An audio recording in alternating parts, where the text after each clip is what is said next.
Here are the 7 mistakes that you could potentially be making if you're trying to scale as an online fitness coach. If you don't know me, I'm the owner and founder of The Coach Trainer. We help fitness coaches, whether you're an in-person PT or you just want to get into online fitness coaching, we help you build, launch, and ascend your income so you can build the coaching business of your dreams. So without further ado, let's get into it. Mistake number 1 is you have no real systems that enable you to actually scale, and you kind of just wing it day to day, and you don't treat your business like a business, you just treat it like something that you do. And one of the biggest snag points for me when I was a fitness coach was I just treated it like a side gig, and I just treated it like something that I do versus something that was an actual business. And as soon as I took my business seriously, lo and behold, it started to scale. So, and it's something that I see time after time is that online fitness coaches, like, it even starts at their like Instagram content, it's like, oh, that'll do, or their Instagram bio, it's like, oh, that'll do, like, yeah. But if you treat your business like a business, it's probably going to scale. And businesses require systems. They require SOPs. They require, like, okay, if this happens in my business, then I need to go and do this. This is when I need to do my client check-ins. This is my calendar block. This is when I need to reply to people. This is when I need to update my lead tracker. Like, you have to actually treat your business like a business, and if you treat it like that, it will grow. If you treat it like just this like absolute like shit show mess, you're not going to scale. And if you do scale, and you're lucky enough to scale because you just have a load of traffic and you're just punching in, and realistically you can put a link on your Instagram story and then people buy,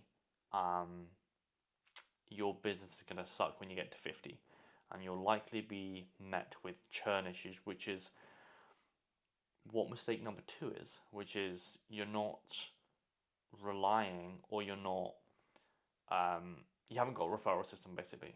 And what this doesn't enable is it doesn't enable you to let your clients do the work for you.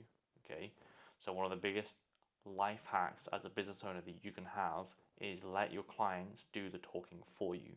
So then when you apply marketing strategies as well as being a shithole coach and having a really good referral system, you get leads in. But not only do you get leads in, you can close them. Not only do you close them, but they go and get more people for you. And that's a absolute hack. Imagine this, right? Coach A, Coach B. Coach A has a system in place that allows for every one person, they go and get another person. Okay, so one person in, then a referral as well. Okay, Coach B gets one person in, and then that's it. Who do you think is going to scale quicker? And that's a rhetorical question, Coach A, right? But for some reason, coaches really neglect referrals, right? So don't do that. So we have no systems in place, or just like, I suppose, like, no real organization skills. Okay, no calendar, anything else like that. 2, you're not relying on referrals, which is, in my opinion, fundamental to any scaling method. So that's 2 out of 7. Number 3 is they see something on social media and they try and imitate it versus remaining in an authoritative position. This is a big one. Okay, so what coaches do is they look at engagement, and they look at that coach is doing that. One of the biggest ones at the moment is reaction videos, right? So, oh, reaction videos are doing really, really well on Instagram, and what they'll do is they'll see a coach do it. They'll be like, fucking hell, that's great. They'll try and copy it, or they do copy it, but then you just look like everyone else, which really degrades exactly what authoritative tone is.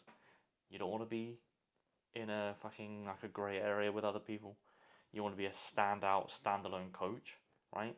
And if you want to be the coach that people go to, they don't copy people. Like, some of the highest and best performing coaches do not copy other people, other coaches. They are leaders. They lead. They do the thing first. Okay, and if you want to be a successful business owner, you cannot look at what other people are doing and be like, that's cool, I'm going to copy, because that's not how people work. That's not how successful entrepreneurs work. So basically what I'm saying there is, if you want to do really well, especially with content marketing, don't look for inspiration. Do the thing, create the thing first, because if you're in a position where other people are copying you, you're good, you're done, you're sorted. So yeah, anyway, that's kind of mistake number 3 that I see. Mistake number 4 is they have a very, very, very weak sales process. So they don't have if an inquiry comes in, this is what happens. If I step them onto a call, this happens. How do I confirm the call, right? So they don't have a clear start to finish process to close a deal, and they wonder why they can't close deals. I also see a lot of, if a client or if a prospective client hasn't closed on the call, there's no like follow-up cadence at all. So like you right now probably have a loose idea in what happens if someone inquires, but I can almost guarantee that from person to person there's a slight difference that you work with. So with, I don't know, 5 inquiries come in, I can almost guarantee that each and every single 5 will be brought in a different way, which as a business owner is scary, because you don't know what works and what doesn't work. There's too many variables that change. There's too many. They could have got brought on the call thinking it was a discovery call versus like an actual sales call. Okay.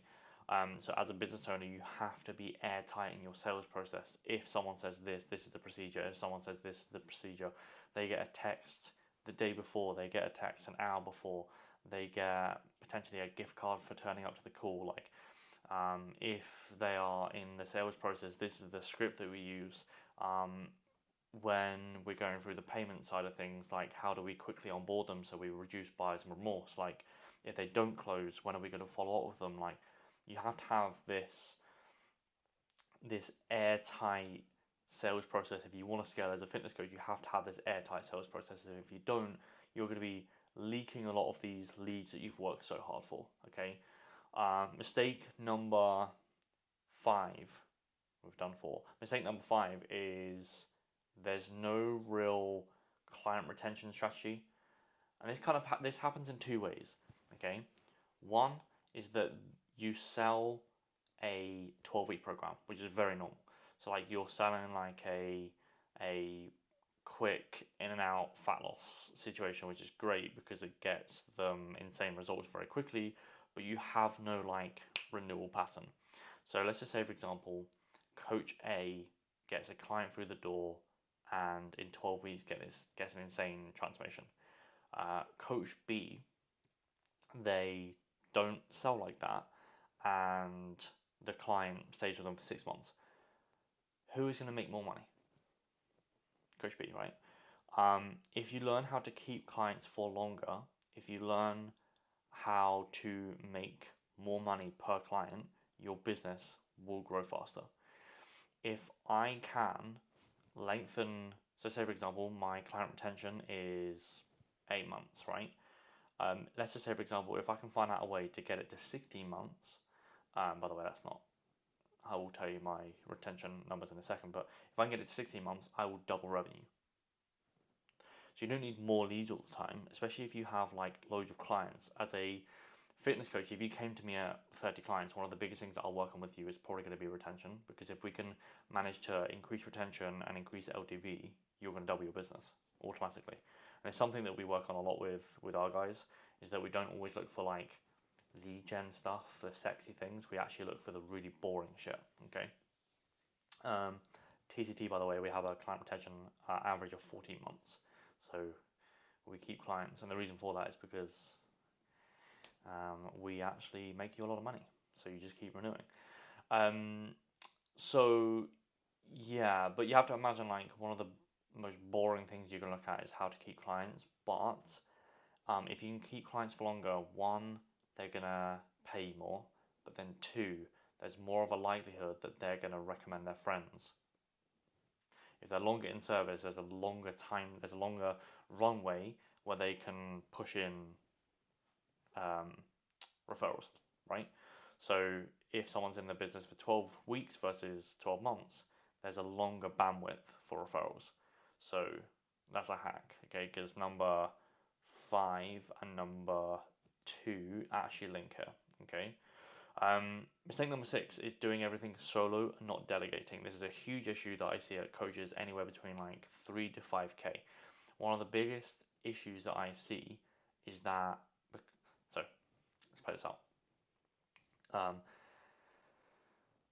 If you have 10 hours in the week to go and do your business tasks, okay, at the start, if you have 0 clients, let's just presume, all of that energy and all that 10 hours can go into content marketing, okay? Now, you have nothing in terms of service delivery because you have 0, okay?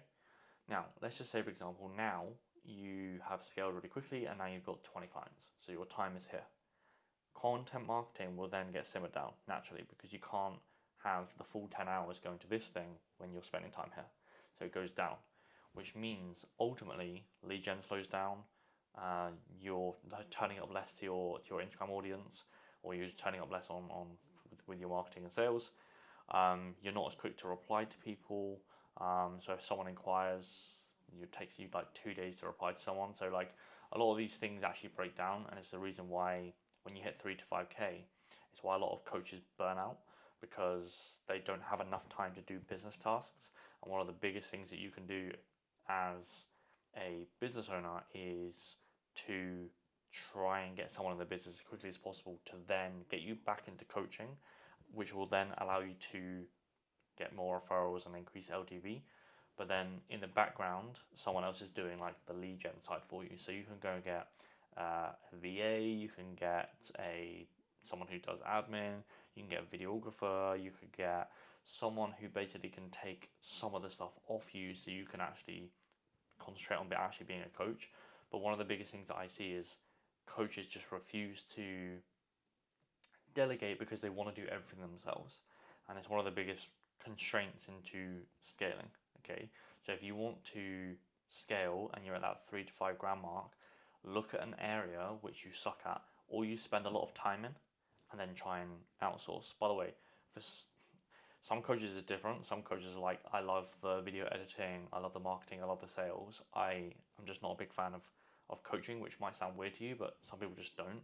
So then you can hire like an under coach, okay? So there's very, I suppose, like on our onboarding call, which we have at the start, obviously, we look at like, okay, if you're at that 3 to 5 grand mark, where could we go and hire first? Because that's a straight away remove barrier to 10K months, basically. If you can crack that higher, that's like 10K months.